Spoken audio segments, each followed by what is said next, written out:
Good evening and welcome back to the channel. Today is going to be our first Maleficent Monday. We're going to be talking about Disney Lorcana.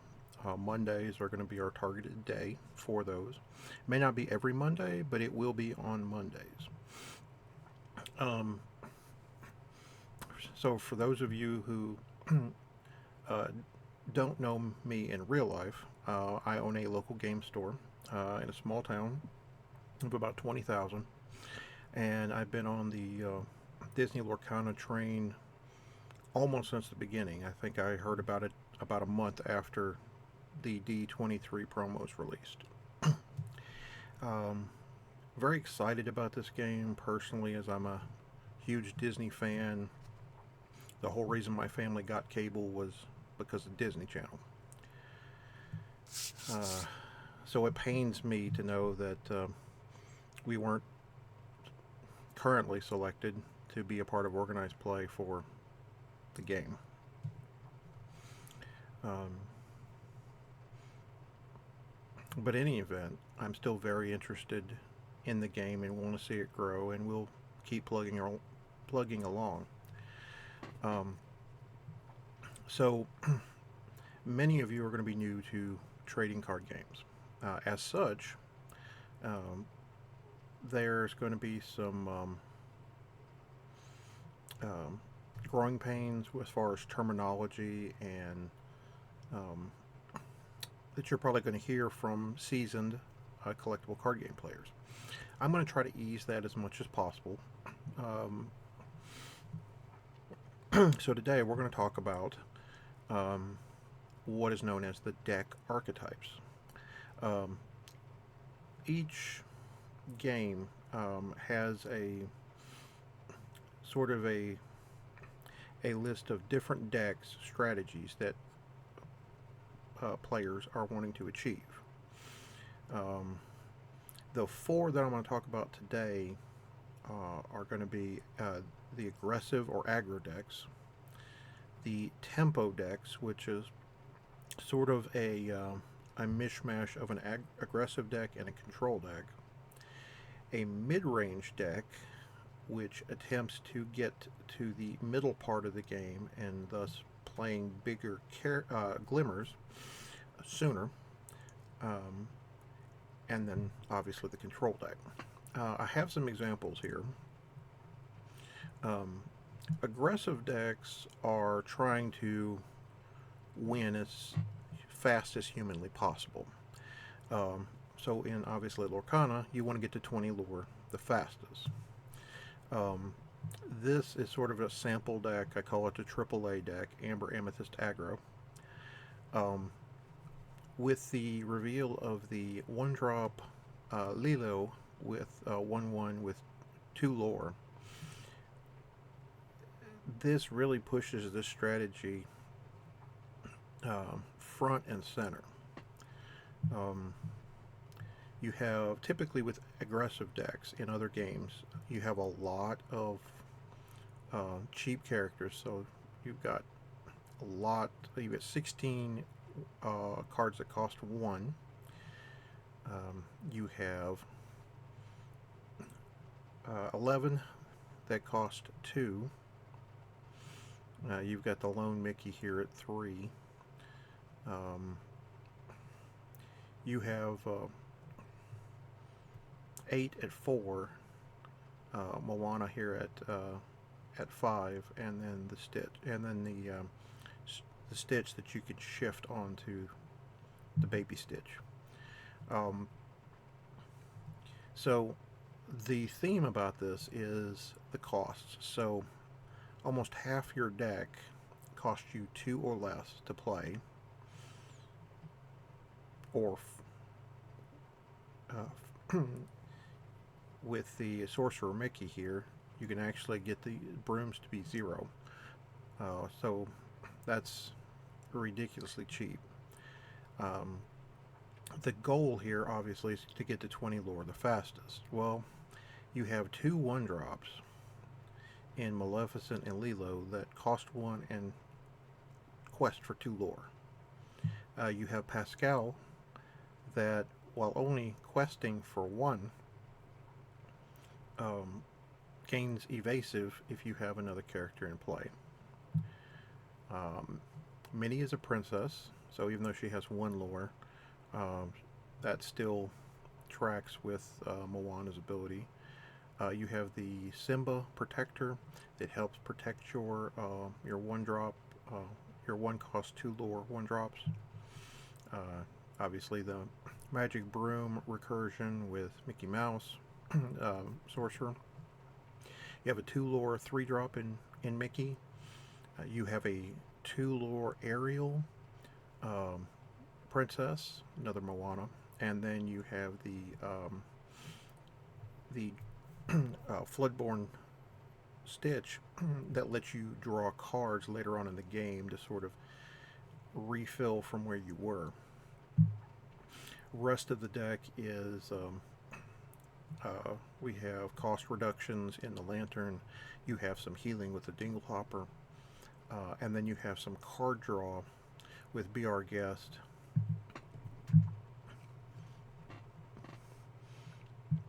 And the song, I can't read it from here. I apologize. Vision is very sketchy here, but uh, it's meant to go fast and get the game over with quickly.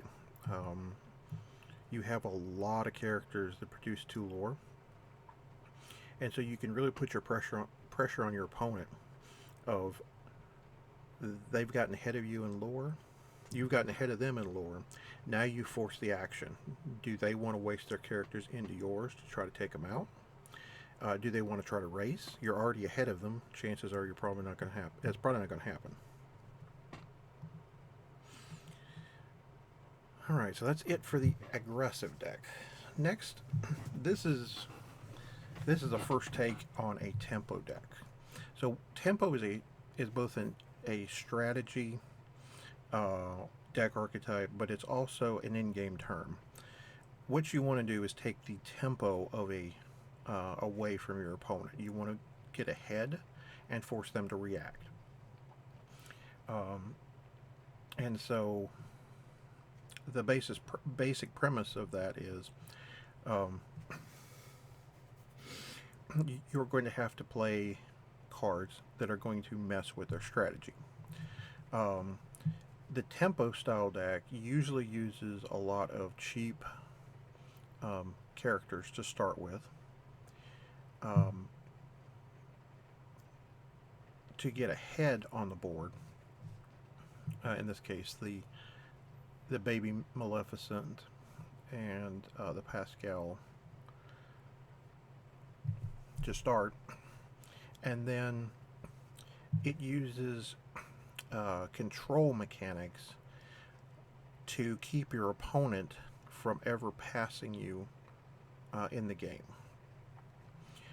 So particularly in this deck, you've got Cruella de Vil, you have Elsa, you have Cheshire Cat, you have Beast, and you have Genie.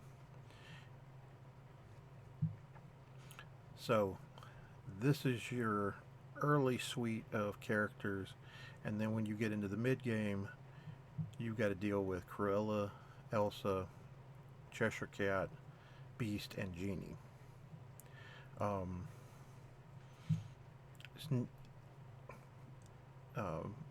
The Beast is mine, and Befuddle are there to, again, mess with your opponent's strategy. It wants you to kind of want to, bounce their return to hand. Bounce is another CCG term, but when you're returning a card from play to hand, we call it bouncing. So Befuddle will mess with their early drops, keeps them from questing early. You can play this on the following turn, then quest with your character. Now they're another turn behind. It's good to get rid of a bodyguard character like the Simba that we just saw. They play the Simba and exert it, and then you play this on your next turn and take out their small lore creature. I hadn't decided if Iago needed to go in here. I tried to keep some card draw in here um, with the 3-drop Maleficent and our Pot of Greed and the Magic Mirror and a couple of the White Rabbit's Pocket Watch, so that on later turns you can very easily play your character and challenge into somebody and get rid of them off the board where they're not expecting it. um, Obviously, we only have about half the cards in the first set. This is just sort of an early take, but I like the theory behind it. Alright, next up is the mid-range deck. So again, the mid-range deck is designed to go from the early game to the mid-game as fast as possible. Because you're wanting to jump ahead, pun intended, in the game state, you're trying to get away from your your mid-game drops and get into your late-game drops. So in this deck in particular, you'll notice I have less cheap cards. So I've only got 12 glimmers that cost one or two. I have an action and a song that cost 1 and 2 in those spots. One is for card selection, kind of filter and get what you need, and the other is a ramp spell. So ramp typically means you play a card that gives you extra resources for a future turn. Sometimes it's a current turn, but in this game it's a future turn. So we have one jump ahead, we have Mickey Mouse Detective as our ramp pieces. So what we're trying to do is we've only got 8 3-costers. We've got 8 4-costers. But we're trying to get to our 5 and 6-drop cards. So and 7. So we've got our Goofy Daredevil, our Mulan, our Tigger, our Scar, and our Aladdin. So that's why we're using the card selection and develop your brain to find our one jump aheads and our Mickey Mouse Detectives, so that we can potentially jump over our 3 and 4 costers into our other 2 lore evasive characters, making it very difficult for your opponent to catch up, because we're going higher faster, and then if you hit Aladdin, it just gets even more ridiculous. And Mulan. Right now there's only like 3 cards that can jump you ahead, one of which is technically could be a removal card by removing one of your opponent's characters or glimmers and let it go. So I only included these 2 in here, as I've got Dragonfire as the other one. Drawback of this deck is there's a few more there's about, obviously there's like 12 cards that you can't play as ink, but sometimes you have to take that risk a little bit. Alright, lastly, I don't know if there's really enough cards currently to do a full control style deck. This was my attempt this evening at coming up with the best deck I could, given our card pool. So this is a blue steel control deck. It's going to use some of the ramp pieces that we had earlier with Mickey Mouse Detective and One Jump Ahead, as where we're trying to go is we're going big. So we've got Gantu that locks down all the cheap characters. We've got Tinkerbell that deals 1 to all my opponent's characters, and then if she KOs a character, or KOs, if she challenges, if she challenges a character and they're banished, then she gets to deal 2 to something else. There's a lot of removal cards. In other words, cards that remove other players' cards from play in Fire the Cannons and Smash in this, and you have a way to recur them with the 4-drop Captain Hook. You have a decent bodyguard character in Hercules. You have Simba to help you filter. So,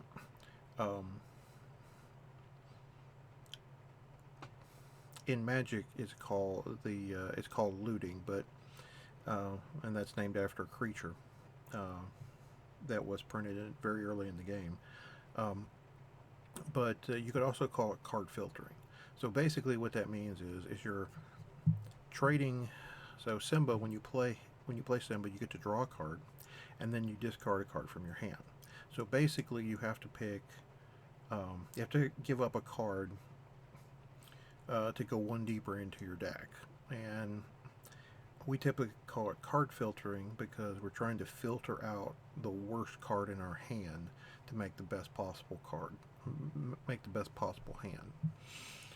Tinkerbell, the 3-drop Tinkerbell is a 2/4, also has this ability as an exhaust ability to help you get to your cards that ramp you into your big drops.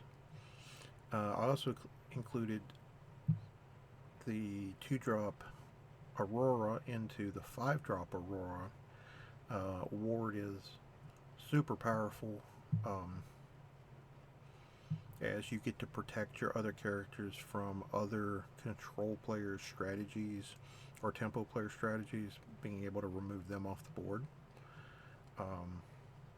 Or even Elsa exhausting them. You have Scar to make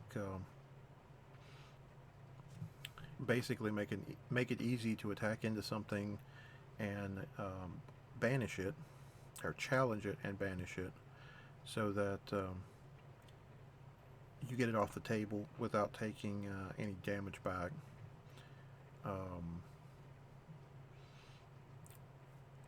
For all the other trades that you're having to deal with, you have the coconuts to help you heal. You are running a decent number of characters, glimmers. You've got the Beast Mirror for some additional card draw when your hand gets to the point that it's empty. And then you also have the Frying Pans to keep certain characters from challenging that would be very very good at knocking out your characters or banishing your characters. Alright, so that's it for our lesson today. I hope you will come back for our next Maleficent Monday, where I'll try to go over more of the trading card game / collectible card game jargon and language barrier that you may end up in. Until next time, no matter the game, there is no escape from the tiger.